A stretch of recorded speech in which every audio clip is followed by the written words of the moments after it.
तो गाइज हम लोग पढ़ने वाले हैं pairs of linear equation in two variable. ठीक है, सबसे पहले बात करते हैं टू वेरिएबल का मतलब क्या होता है। ध्यान से देखो, टॉपिक आप लिख लो यहाँ पे टू वेरिएबल, फिर हम बात करेंगे पेयर और बाकी चीजों के बारे में। देखो सामने देखो, हमारे किसी भी इक्वेशन के अंदर अगर आपको x भी मिले और y भी मिले, क्या मिले, x और y, तो इसको हम बोलते हैं टू वेरिएबल्स। क्या बोलेंगे, टू वेरिएबल्स। किसी भी इक्वेशन के अंदर x भी और क्या हो, y भी हो, तो क्या बोलेंगे, इसको टू वेरिएबल्स बोलेंगे। और इस टू वेरिएबल की खास बात क्या होती है कि जब इसको सॉल्व करते हैं तो इसको सॉल्व करने के लिए हमेशा हमें टू इक्वेशंस की रिक्वायरमेंट होती है, हमेशा।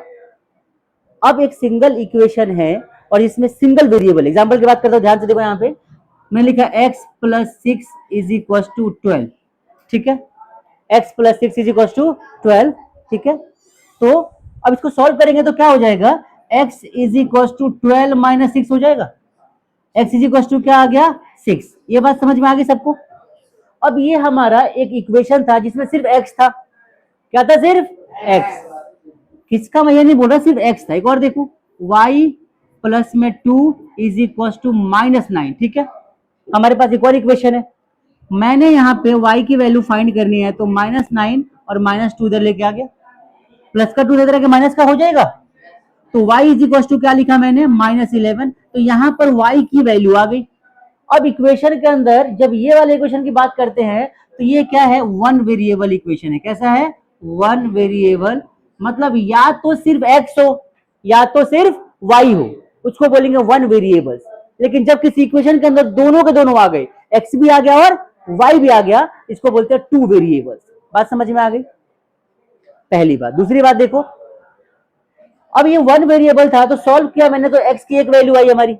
ठीक है, और हमने इसको सिंपली सॉल्व कर लिया बिना किसी और इक्वेशन की हेल्प से। यहां पर भी देखो, ये भी वन वेरिएबल है, सिर्फ y है, सिर्फ x हो, सिर्फ y हो, सिर्फ z हो, सिर्फ p हो, सिर्फ t हो, इक्वेशन के अंदर सिर्फ एक ही वेरिएबल है, तो उसको हम एक सिंगल स्टेटमेंट से, सिंगल इक्वेशन की हेल्प से भी सॉल्व कर सकते हैं और सॉल्यूशन फाइंड कर सकते हैं। लेकिन जब इक्वेशन हमारे पास इस टाइप का आ जाए, कैसा आ जाए भाई, इस टाइप का, तो ऐसे इक्वेशंस के अंदर क्या खास बात होती है कि ये x भी कंटेन करते हैं और y भी इनके पास होता है, तो इसको बोलते हैं टू वेरिएबल्स। अब इन इक्वेशन को जब भी सॉल्व करेंगे हम, हमेशा we need minimum two equations to solve this all kinds of equations over here. Got it. तो कैसे और किस तरीके से शुरुआत करेंगे, उससे पहले हम समझते हैं कि general equation of linear pair. ध्यान से देखो, ये इक्वेशन वन वेरिएबल तो है, टू वेरिएबल तो है, लेकिन साथ साथ लीनियर इक्वेशन भी है। क्यों, x की पावर क्या है, अगर x की पावर 1 होती है तो क्या बोलते हैं उसको, लीनियर इक्वेशन। इसीलिए चैप्टर का नाम क्या है हमारा, चैप्टर का नाम है pairs of linear equations in two variables. मतलब लीनियर इक्वेशन को ही पढ़ना है, लेकिन टू वेरिएबल्स में पढ़ना है और हमेशा पेयर में पढ़ना है। आई बात समझ में, यस और नो, क्लियर सबको? चलो फिर, तो अब हम शुरुआत करते हैं। पहले लिख लेते हैं कि ये भाई लीनियर इक्वेशन है। और लीनियर इक्वेशन क्या होता है, तो लीनियर इक्वेशन का मतलब होता है विद डिग्री 1। ठीक है भाई, जिसकी डिग्री क्या हो, 1 हो। और अगर टू वेरिएबल हो गया, इसका मतलब क्या हो गया, two equations are required to solve. ऐसा कभी नहीं होगा कि आप इसे सॉल्व कर पाओ और एक सिंगल इक्वेशन से सॉल्व करके इसकी वैल्यू निकाल दो, कभी नहीं वैल्यू आएगी इसकी। हमेशा सॉल्व करने के लिए दो इक्वेशन चाहिए होगा। और उसके बहुत सारे मेथड्स भी हम पढ़ने वाले हैं, एलिमिनेशन मेथड, सब्स्टिट्यूशन मेथड, पढ़ा आप लोगों ने स्कूल में, हाँ, और ही मेथड पढ़ा आप लोगों ने, क्रॉस मल्टीप्लिकेशन मेथड, ये सब आने वाला है। शुरू करें, तो चलिए शुरुआत करते हैं चैप्टर की। तो सबसे पहले समझते हैं कि general equation of linear equations in two variables.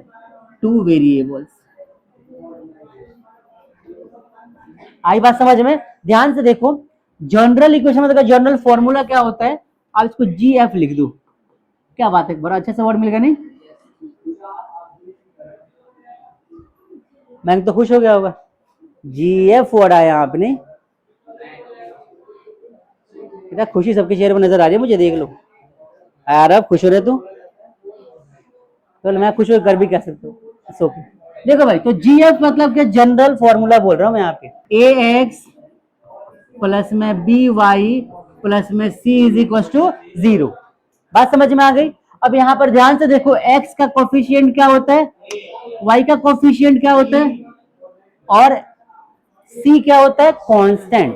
तो यहाँ पे A, B और C ये होता है कोफिशिएंट ऑफ X, ये क्या होता है, कोफिशिएंट ऑफ Y, और ये क्या होता है, कांस्टेंट। लेकिन यहां पर तुम ध्यान से देखो तो एक इक्वेशन दिखाई दे रहा हो आपको। जनरल इक्वेशन का मतलब होता है कि AX plus BY plus C, इसका मतलब समझो क्या होता है। देखो, इसको हम ऐसे भी लिख सकते हैं, ध्यान से देखो, अगर मैं लिखूं 2x plus 3y is equal to 0, तो क्या ये इक्वेशन लीनियर पेयर है, यस और नो? भाई हाँ ना, पावर कितना है, पावर कितना है xy का, तो लीनियर हुआ कि नहीं, तो लीनियर तो हो गया। क्या ये 1 वेरिएबल है, 2 वेरिएबल है? तो मैं बोलूं कि A की वैल्यू बताओ, क्या लिखोगे, और B की वैल्यू क्या लिखोगे, और C की वैल्यू क्या लिखोगे? C तो है ही नहीं ना यहाँ पे, C है क्या यहाँ पे, तो अपन C को क्या लिखेंगे, क्योंकि C है ही नहीं। वैसे C हर जगह होते हैं, लेकिन यहाँ पे C नहीं है। ठीक है, मैं किसी का नाम ले रहा हूँ, मैंने देख तेरा नाम नहीं लिया मैंने, मतलब C जहां पर होते हैं। अब तुम किसी और को बोलोगे, कोई तुम्हें बोलेगा, अच्छा नहीं लगेगा ना, थिंक अबाउट इट। तो C यहां पर नहीं है, तो C की वैल्यू क्या हो जाएगी, C की वैल्यू 0। आगे देखो एक और इक्वेशन, अगर मान लो ऐसे लिखा है कि 3x प्लस में 3 इज इक्वल टू 0, तो A की वैल्यू क्या हो जाएगी, B की वैल्यू क्या हो जाएगी, B की वैल्यू क्या होगी, और C की वैल्यू क्या हो जाएगी। बात समझ में आ गई। तो किसी भी इक्वेशन में आपको देखकर समझना पड़ेगा कि A, B और C कौन होगा और कहां पर होगा। क्लियर सभी को? ये 1 वेरिएबल की खास बात, ये 2 वेरिएबल का हमारा जनरल फॉर्मूला। अगर मैं आगे बढ़ू यहाँ पे, अगर तो मैं अब लीनियर पेयर की बात करता हूं। पेयर क्या होता है, ध्यान से देखो, मैंने लिखा AX plus BY plus C is equal to 0, ये मेरा इक्वेशन होगा। मैंने इसको इक्वेशन 1 नाम दे दिया, ठीक है। मैं एक और इक्वेशन ऐसा ही बनाना चाहूं अगर, तो लिख सकता हूं क्या, दूसरा AX plus BY plus C is equal to 0, और मैंने इक्वेशन 2 बोला। अच्छा, 1 2 में कोई फर्क दिख रहा है आपको, सेम सेम हो गया। मैं अगर यहाँ पे जो मैंने लिखा है ये इक्वेशन है, और सेम इक्वेशन तो हमारा यहाँ पर है, अब दोनों में कोई फर्क तो है नहीं, तो फर्क और डिफरेंस क्रिएट करने के लिए हम क्या करेंगे, थोड़ा सा चेंज कर देंगे। तो A1 हो जाएगा यहाँ पे, B1 हो जाएगा और C1 हो जाएगा, A2 हो जाएगा, B2 हो जाएगा और C2 हो जाएगा, और ये हो जाएगा पेयर ऑफ लीनियर इक्वेशन। क्या ये बात समझ में आई सबको, कि जहां भी हम पेयर्स ऑफ लीनियर इक्वेशन की बात करेंगे, वहां पे हमें A, B, C लेना तो है, लेकिन दो इक्वेशन को हमें मेंशन करना पड़ेगा। कौन कौन सा, A1x B1y और C1 is equal to 0, and the another one is A2x B2y plus C2 is equal to 0। बात समझ में आई सबको, क्लियर सभी को, भाई का क्लियर है, याद आ रही है मम्मी की, ठीक है। तो यहां देखना, आगे देखो, अब एग्जाम्पल लेते हैं, एग्जाम्पल की बात करते हैं।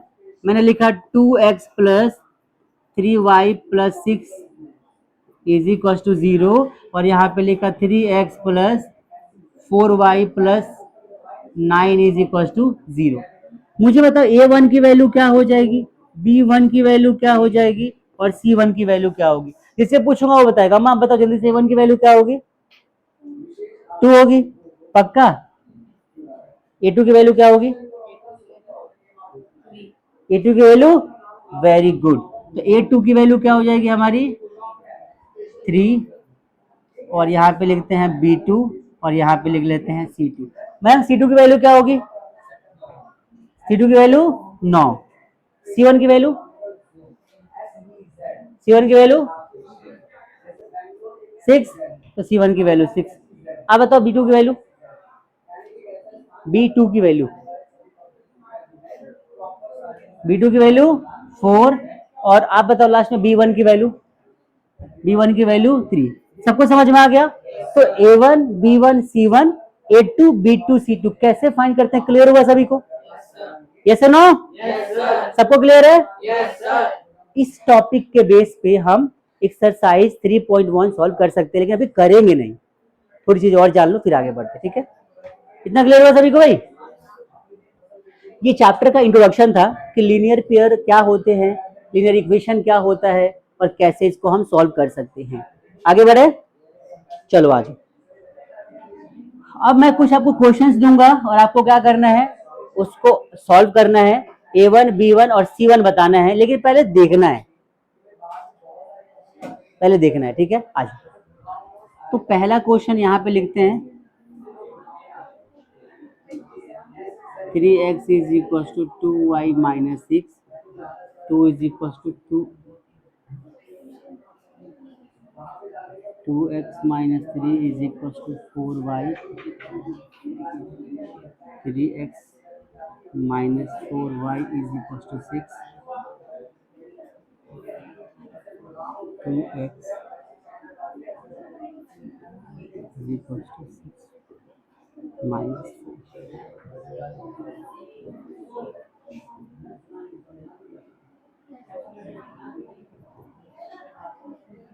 चलो भाई, आप A B C की वैल्यू निकाल के दिखा दो, फिर हम आगे डिस्कस करते हैं क्या हो सकती है बाकी वैल्यूज।